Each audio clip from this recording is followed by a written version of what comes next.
Not so bad. Jacob, want to give you a quick update. Crash on Route 2 in Harvard that we told you about has cleared. Slowest ride's going to be here on the expressway, between 15 to 20 minutes, making your way in from the split on into downtown here. There's no accidents. It's just heavy volume. Lots of company this morning.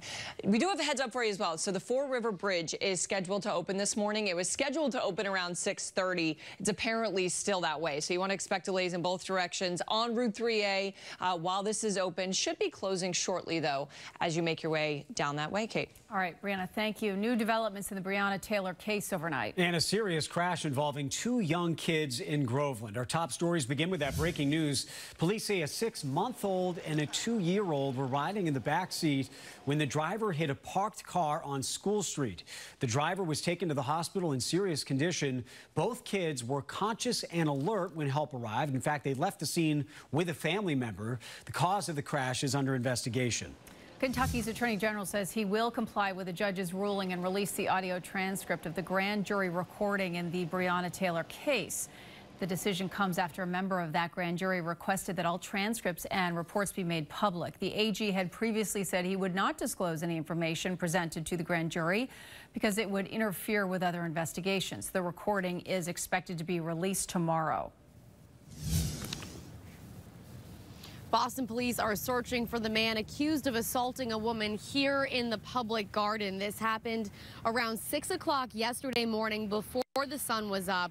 The woman told police that a man put his hand over her mouth, threatened her, and attempted to remove her clothing. The woman was able to free herself from the suspect's grasp and get to safety. Police describe the suspect as a black man in his 20s or 30s with a slim to medium build and short black dreadlocks. Reporting live in Boston, Anna Myler, WBZ This Morning. A man from Everett convicted of terrorism charges has been resentenced to 30 years in prison. David Wright was convicted of leading a plot in 2015 to kill a blogger who was critical of Islam.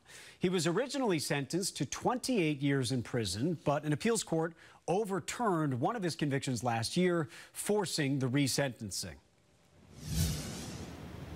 Doctors, union officials, and lawmakers among those representing nearly 30 organizations who signed an open letter to the governor they plan to issue publicly later today. Now, in that letter, you take a look here, calling for additional steps to be taken to curb the spread of COVID in schools and the workplace. Some of those steps include enforceable workplace protections, safe transportation for essential workers, improved contact tracing with occupational exposure reporting.